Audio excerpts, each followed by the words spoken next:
Can you hear me okay? Yes, I can hear you fine. Okay.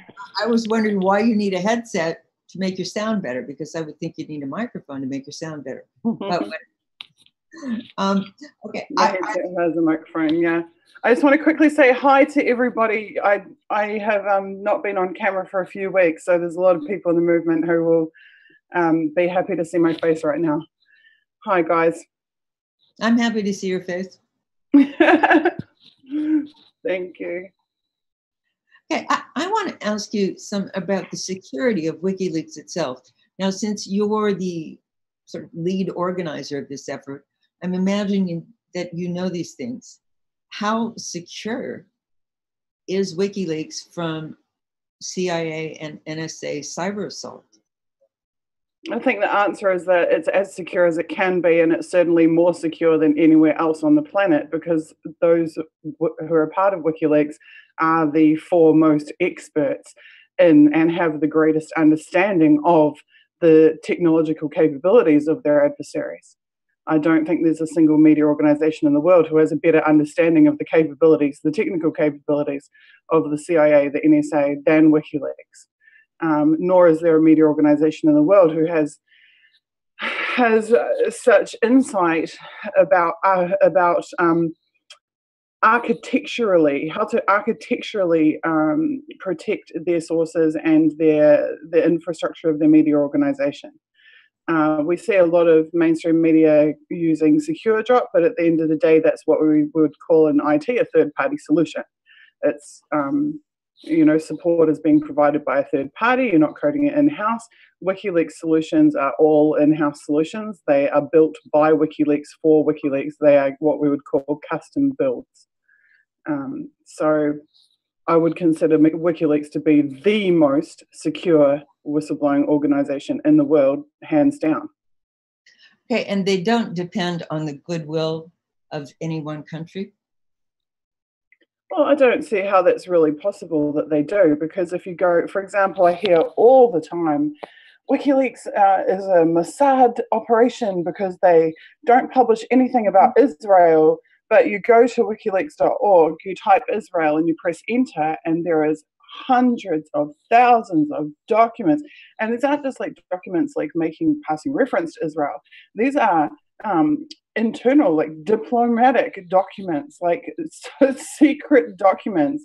And there's no way you can argue to me that Israel is going to be happy about the inner workings and relationships of their diplomatic staff with countries all around the world being exposed to the public. So of course they're not. But you hear the same thing about Russia. You hear WikiLeaks doesn't publish anything about Russia, but then you go and type Russia and press enter.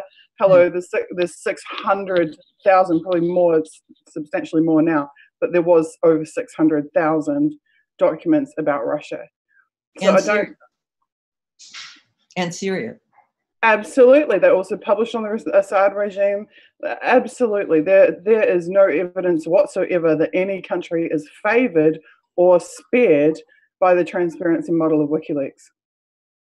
No. And I can go so far as to attest to that personally, because I hear in Russia, many people say to me all the time, you're in Russia, so that's not good for WikiLeaks. Well, I actually have been discriminated against here bureaucratically because of my association with WikiLeaks.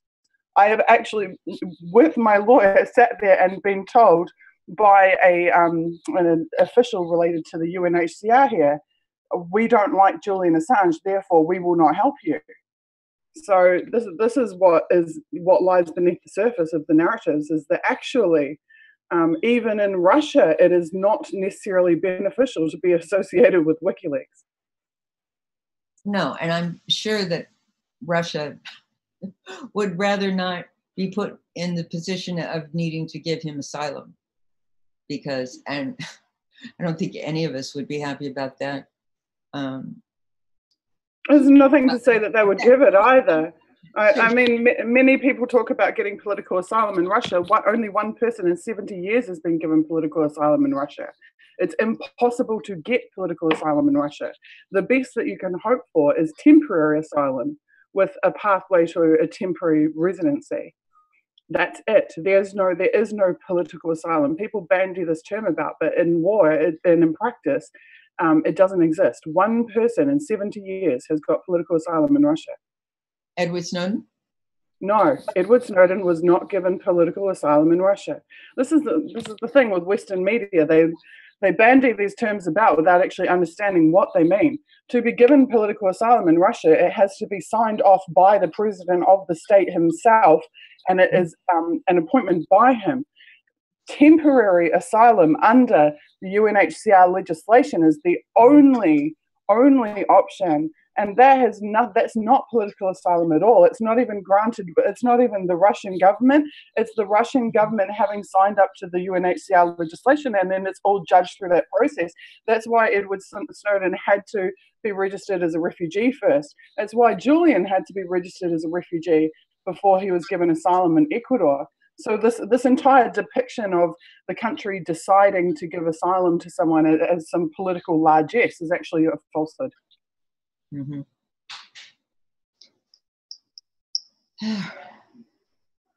So the reason I was asking you about the security was because well, I'm sure that the CIA and the NSA would have taken WikiLeaks down by now if they could. But I was in a workshop yesterday. Here I'm at the Grassroots Radio Conference, and it was a workshop on encrypting and protecting your information. And basically I came out at the end of it saying, oh, you've given me all kinds of things to worry about. And they said, it's like a cat and mouse game. As soon as you come up with a solution, they'll come up with a solution to come after you. And it just continues. It's a moving target. Yeah, and I asked, well, how does WikiLeaks do it? Because I actually don't understand the technology, except, very rudimentarily. And someone said that they thought WikiLeaks relied on a lot of computers in Iceland. And I said, that's hard to believe, because if that were true, the US would be putting tremendous pressure on Iceland about that, and we don't hear about it. So the US has tried to chase their way around half of Europe, trying to track down and shut down WikiLeaks hardware and infrastructure. That's been going on for years. But Julian is not going to put all of his eggs in one basket. WikiLeaks is not going to either. They're going to use distributed platforms.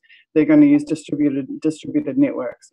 And they're never going to rely on a single country or a single entity in order to support their infrastructure. And they're never not going to have a second, third, fourth, and fifth option, in their back sleeve. So it would be foolhardy for anyone to think that it's a single country or a single network that they're reliant upon to serve their infrastructure. That would be my answer there. So that we only take 10 minutes, and you can jump off to Garland Nixon.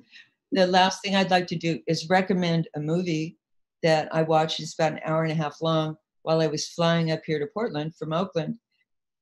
It's Underground, the Julian Assange story. And this is about the young Julian Assange who stopped a space launch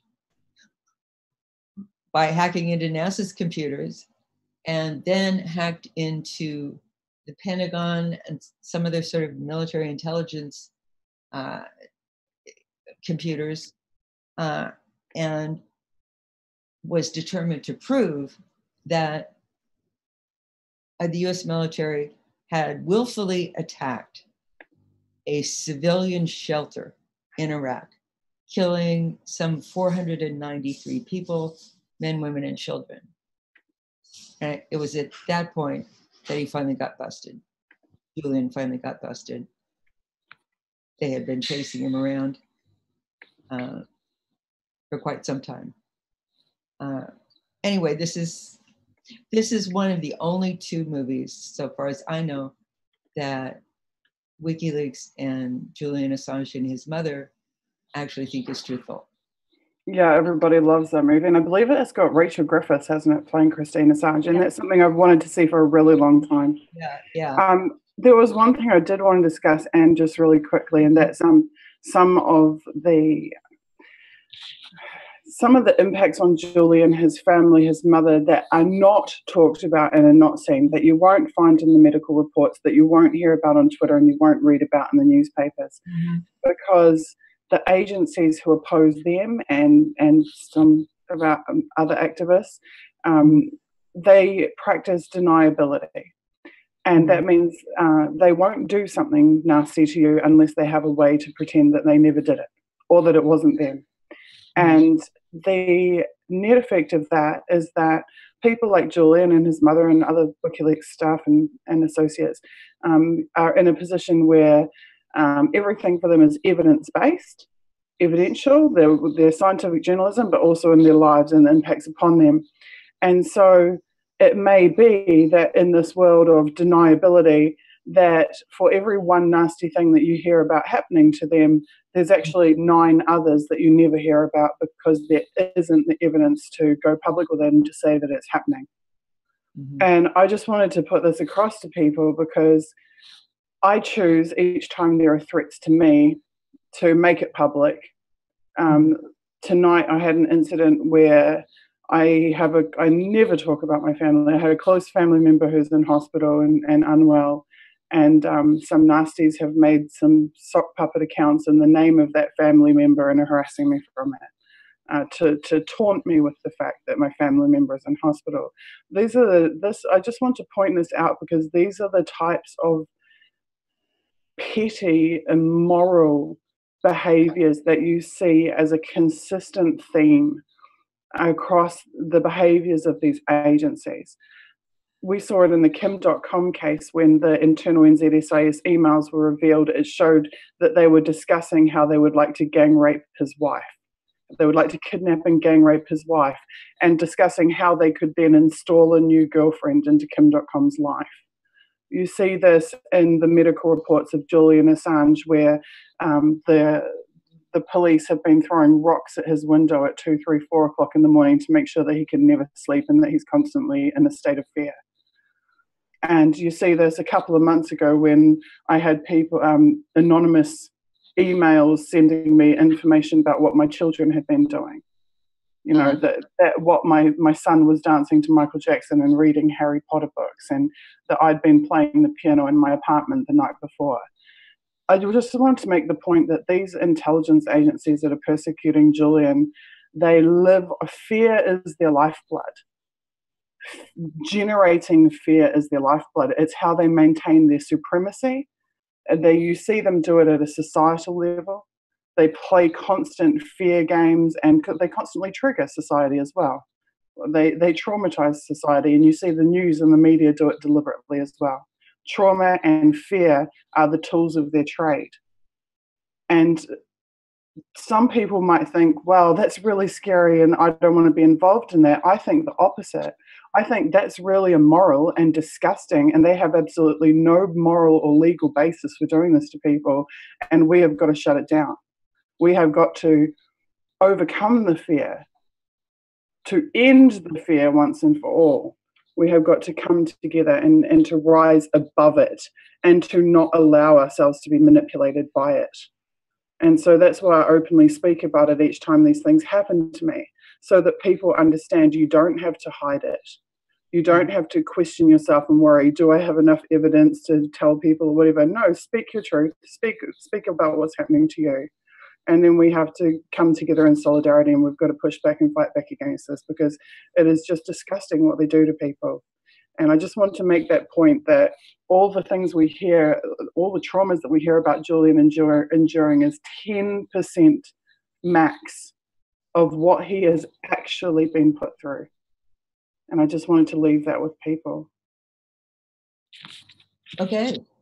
Sorry to end on that somber note. That's okay. Wait, I want to say, I already recommended Underground, the Julian Assange story, and now Suzie reminded me to recommend her personal story, which she put on the YouTube, How I Became a Person of Interest, meaning a person of interest to the intelligence. I wouldn't recommend that necessarily in the context of Unity for J, but that's right. Okay. Really what we want people to do is go to unity4j.com. We have a new website rolling out. We have our video teams actually making a whole documentary about the movement at the moment, about Julian's situation. there is a ton of amazing initiatives being rolled out every week. And you can join the WikiBees working sessions Wednesdays, Thursdays and Fridays, 8 to 11, live on YouTube, Facebook, everywhere, Periscope, where people from the movement are all banding together and working to progress it in real time. Okay, on that note, I will make way for Garland Nixon. Yay. Okay. Thank you so much. And